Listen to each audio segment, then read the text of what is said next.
Allahumma salli ala Sayyidina Muhammadin wa ala alihi wa ashabihi wa man tabi'ahum bi ihsanin ila yaumiddin, amma ba'du.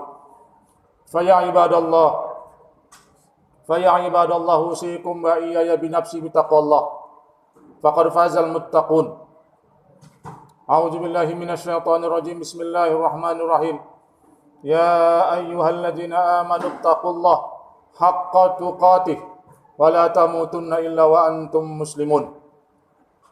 Wahai sekalian orang-orang beriman, orang-orang yang mengaku beriman, bertakwalah kamu kepada Allah dengan sebenar-benar takwa, dan janganlah kamu mati, janganlah kamu meninggal kecuali dalam keadaan Islam. Alhamdulillah, marilah kita sama-sama memanjatkan puji dan syukur kita kepada Allah. Sampai saat ini Allah masih memberikan kita nikmat-Nya, karunia-Nya, sehingga kita bisa melaksanakan salah satu kewajiban kita, salat Jumat berjamaah di tempat yang sangat mulia ini. Allah berikan kita kesehatan, Allah berikan kita umur yang panjang, Allah berikan kita hidayah, taufiknya, hidayah Islam, hidayah iman, sehingga kita bisa melaksanakan, kita bisa tergerak hati kita, fikiran kita, jiwa kita untuk beribadah, melaksanakan salat Jumat di tempat yang sangat mulia ini. Jamaah yang dirahmati Allah Subhanahu wa taala, marilah kita berbanyak selawat kepada baginda Rasul sallallahu alaihi wasallam, kepada para keluarganya dan juga kepada para sahabat-sahabatnya tanpa terkecuali. Hari ini kita telah memasuki pertengahan bulan Dzulhijjah, yang mana beberapa hari yang lalu kita telah merayakan yang namanya Idul Adha. Kita telah melaksanakan sholat Idul Adha. Dan juga beberapa waktu yang lalu, beberapa hari yang lalu, kita telah melaksanakan yang namanya pemotongan hewan kurban. Dan juga para jamaah, para hujjaj, para jamaah haji yang mungkin hari ini telah pulang, telah meninggalkan kota suci Makkah sebagiannya. Para jamaah yang dirahmati Allah Subhanahu wa taala, setiap momentum, setiap amal ibadah, marilah kita ambil hikmah di dalamnya. Pemotongan hewan kurban sangat banyak hikmahnya. Pelaksanaan ibadah haji juga sangat besar hikmah yang bisa kita petik, yang bisa kita ambil pelajaran dengan pelaksanaan ibadah haji tersebut. Pelajaran apakah itu? Yaitu pelajaran masalah ukhuwah Islamiyah, masalah persaudaraan Islam, persatuan umat Islam. Allah Subhanahu wa taala mensyariatkan ibadah haji ini di tempat yang sama, di waktu yang sama, dalam keadaan yang sama. Sebagaimana kita ketahui, orang yang melaksanakan ibadah haji di kota Makkah, di Arafah, tidak ada bedanya. Sama-sama melaksanakan ibadah tersebut dengan memakai pakaian ihram, pakaian yang serba putih. Walaupun dia seorang raja, walaupun dia seorang presiden, seorang pembesar, semuanya sama di mata Allah. Apa itu hikmahnya? Tidak lain adalah supaya kita ada kebersamaan, supaya kita terjalin yang namanya ukhuwah Islamiyah. Para jamaah yang dirahmati Allah Subhanahu wa taala, salah satu poin dari khutbahnya baginda Rasul sallallahu alaihi wasallam ketika haji wada 15 abad yang lalu, Rasulullah sallallahu alaihi wasallam bersabda, "Inna dima'akum wa amwalakum wa a'radakum haramun alaikum kahurmati yaumikum hadza wa baladikum hadza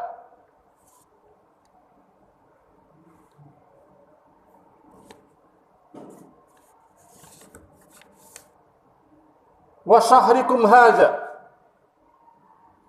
Baginda Rasulullah SAW bersabda, wahai orang-orang Islam, orang-orang yang beriman, sesungguhnya darah kamu, darah di antara kamu, sesungguhnya juga harta di antara kamu, dan kehormatan di antara kamu, haram bagimu untuk berbuat jahat terhadapnya.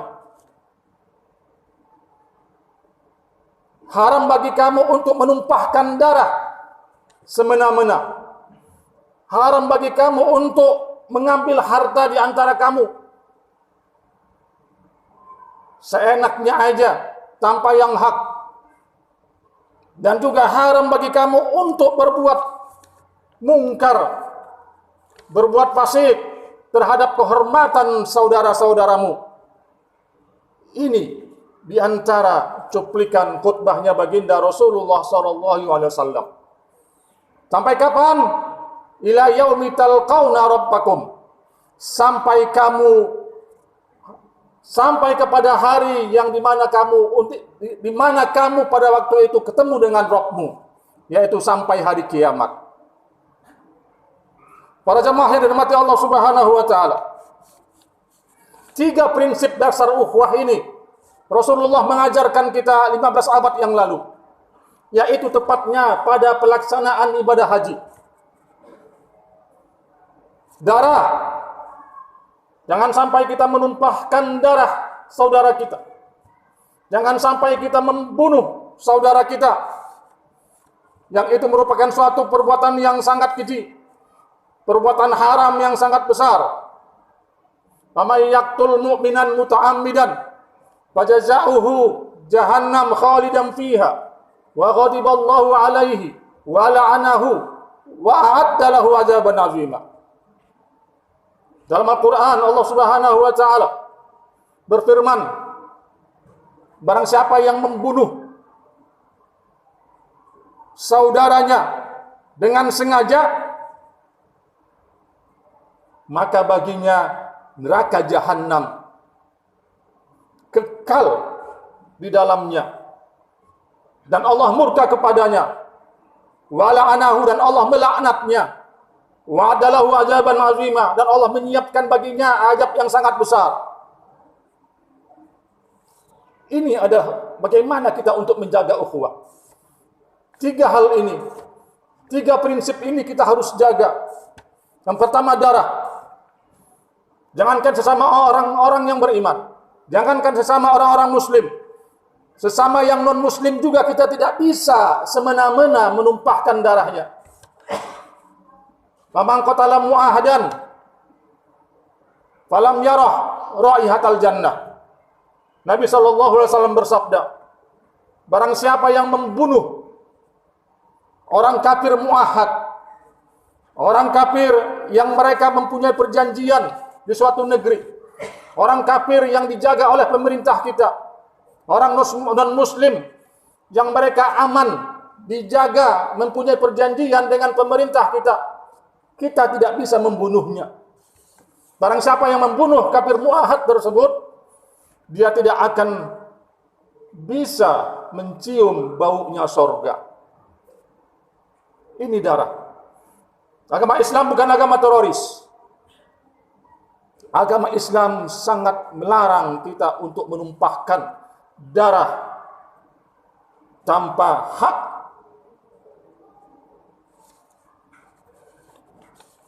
Poin yang kedua adalah menjaga harta. Inna dima'akum wa amwalakum, dan harta-harta kamu. Ini juga sama.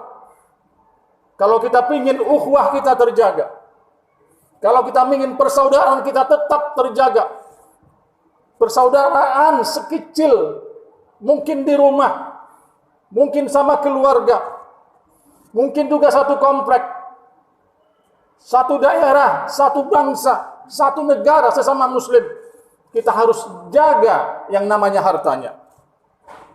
Kita lihat begitu banyak masalah harta, orang bisa jadi saling membunuh. Di antara kakak sama adik, masalah harta, masalah warisan, bisa saling membunuh. Ini yang harus kita jaga. Ya ayyuhalladzina amanu la ta'kulu amwalakum bainakum bil batil illa an takuna tijarah an taradin minkum.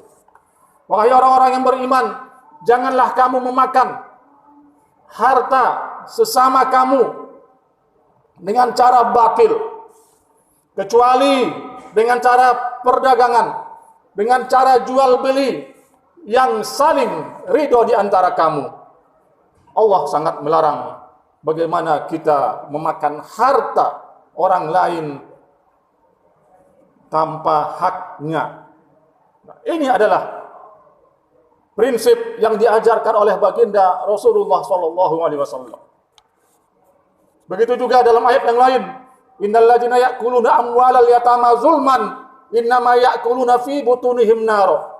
Sesungguhnya orang-orang yang memakan harta orang yang miskin, orang yang yatim, sesungguhnya dia memakan api neraka ke dalam perutnya. Sekarang kita tidak sadar, para jemaah sekalian, kita mempunyai harta, kita memiliki harta yang banyak, dan kita diwajibkan dengan ukuran harta kita itu, kita wajib untuk mengeluarkan zakat mal kita. Ternyata tidak kita keluarkan. Berarti di harta kita itu ada haknya anak yatim. Ada haknya fakir miskin yang harus kita keluarkan. Ingat, hati-hati para jamaah. Kalau kita tidak mengeluarkan zakat mal kita, zakat kita, zakat fitrah kita, ingat, di zakat di harta kita itu ada haknya. Ada haknya fakir miskin yang harus kita keluarkan. Kita tidak keluarkan zakat kita, berarti kita makan haknya fakir miskin. Nauzubillah summa nauzubillah. Yang ketiga apa? Kehormatan. Kita harus jaga kehormatan sesama muslim. Kita harus jaga perasaan sesama muslim, sesama orang yang beriman. Innamal mu'minuna ikhwah. Sesungguhnya sesama orang yang beriman itu adalah bersaudara. Dalam ayat yang lain Allah Subhanahu wa taala berfirman, ya ayyuhalladzina amanu ijtanibu katsiran minadh-dhonn inna ba'dadh-dhonni ismun wa la tajassasu wa la yaghtab ba'dukum ba'dha ayuhibbu ahadukum ay ya'kula lahma akhihi maitan fakarihtumuh. Dalam surah Al-Hujurat, wahai orang-orang yang beriman, ya sungguhnya kebanyakan prasangka itu adalah dosa. Jauhilah. Kalau kita ingin menghargai kehormatan saudara kita, menghargai perasaan saudara kita, jangan kita saling curiga. Terkadang kita lihat si suami curiga sama istri, istri curiga sama suami, tetangga curiga sama tetangga yang lain. Ini bagaimana bisa tercipta yang namanya ukhuwah Islamiyah? Wala yaghtab ba'dukum ba'dha wala tajassasu, dan janganlah kamu saling mencari kesalahan saudaramu.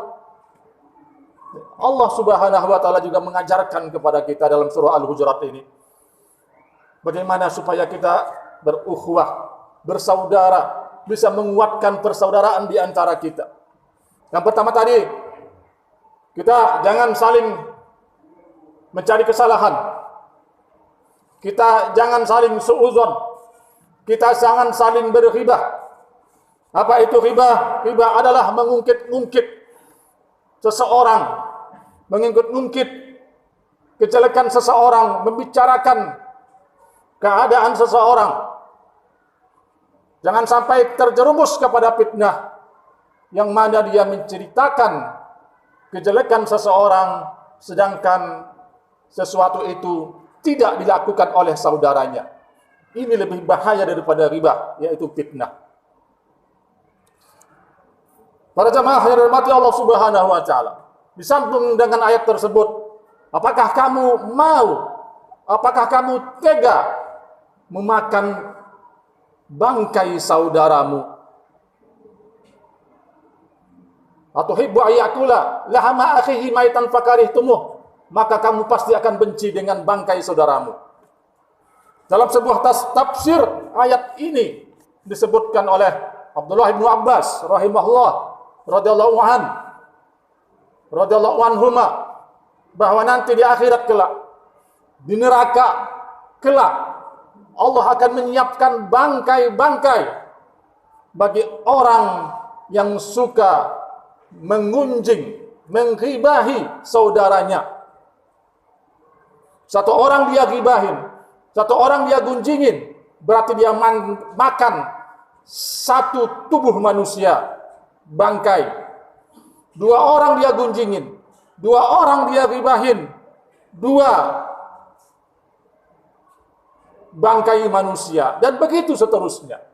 100 orang dia gibahin, 50 orang dia gibahin, dia akan makan bangkai yang bau busuk di nerakanya Allah kelak. Na'udzubillah summa na'udzubillah.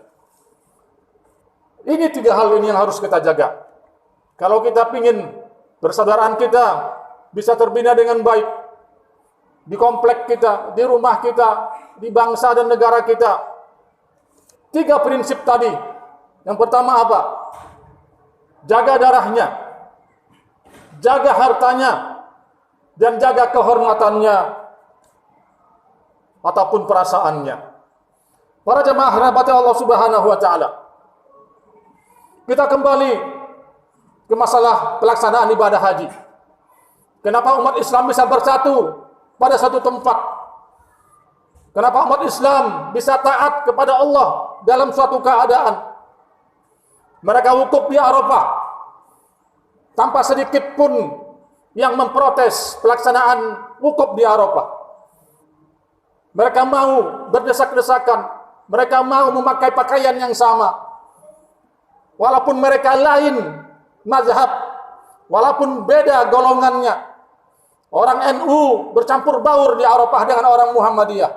Begitu juga orang Salafi. Begitu juga orang Persis. Begitu juga dari negara lain. Dari Inggris, dari Amerika, dari Cina, dari Indonesia bersatu di padang Arafah. Begitu juga melaksanakan tawaf, melaksanakan lontar jamarah, sa'i dan sebagainya. Di ritual-ritual ibadah haji tersebut, mereka bisa bersatu. Mereka bisa bersatu, mereka mentaati semua di situ peraturannya ataupun kaidah-kaidah ibadahnya. Kenapa bisa terlaksana ritual ibadah tersebut? Inilah yang bisa kita ambil contoh, yang bisa kita ambil pelajaran, yang mudah-mudahan juga para hujjaj, para haji kembali dari Makkah sana, kembali dari Masjidil Haram sana, kembali ke daerah masing-masing, ke negara masing-masing, tetap bisa mereka memegang yang namanya ukhuwah Islamiyah di antara sesama umat Islam. Para jamaah yang dirahmati Allah Subhanahu wa taala, kuncinya apa? Kuncinya mereka semuanya taat. Taat kepada Allah dan Rasul-Nya. Tidak ada mereka membantah. Wa'tasimu bihablillahi jami'an wa la tafarraqu. Dan berpegang teguhlah kamu, kata Allah, dengan tali Allah, dengan agama Allah, dan janganlah kamu bercerai-berai. Dalam ayat yang lain, wa atiullaha wa rasulah wa la tanaza'u fatafsalu wa tadhhaba rihukum. Dan taatlah kamu kepada Allah, dan taatlah kamu kepada Rasulullah. Ini kunci yang pertama. Jamaah haji dari manapun, dari golongan manapun, dari mazhab manapun, mereka bisa bersatu karena mereka mentaati Allah dan mentaati Rasulullah sallallahu alaihi wasallam. Atiullah wa atiur Rasul wa la tanaza'u. Dan janganlah kamu saling berselisih. Fatafsalu wa tadhhabu rihukum. Maka kamu akan lemah. Kekuatan kamu akan hilang, kata Allah Subhanahu wa taala. Tetapi semua persaudaraan tadi harus dimulai dengan taat Allah dan taat kepada Rasulullah sallallahu alaihi wasallam. Umat Islam kalau tidak taat kepada Allah dan tidak taat kepada Rasulullah akan bercerai-berai. Di keluarga juga tersebut, di komplek juga begitu. Kalau ada sesuatu orang berbuat maksiat, tidak taat kepada Allah, Allah murka kepadanya. Ini yang akan menghilangkan yang namanya ukhuwah Islamiyah ataupun persaudaraan sesama Islam, sesama orang-orang yang beriman. Para jamaah yang dirahmati Allah Subhanahu wa taala, mudah-mudahan dengan khutbah ini, dengan momentum-momentum yang Allah berikan kepada kita, momentum penyembelihan hewan kurban, momentum pelaksanaan ibadah haji, marilah kita ambil hikmahnya. Kita lihat ritual di sana, kenapa mereka bisa bersatu? Kenapa mereka tidak saling gontok-gontokan, walaupun beda mazhab, walaupun beda golongan? Karena mereka semuanya taat atas perintah Allah dan Rasulnya. Aqul qawli hadza wa astaghfirullahal azim li wa lakum wa lisairil muslimin wal muslimat fastaghfiru innahu huwal ghafurur rahim.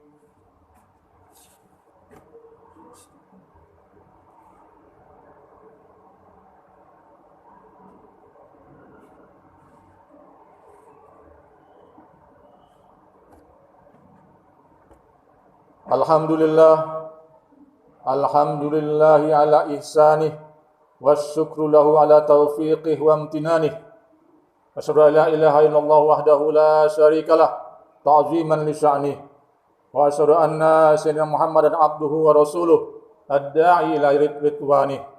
Allahumma shalli ala sayyidina Muhammadin wa ala alihi wa ashabihi wa ikhwanih. Fa ya ibadallah, usikum wa iyaya bi nafsi bi taqwallah.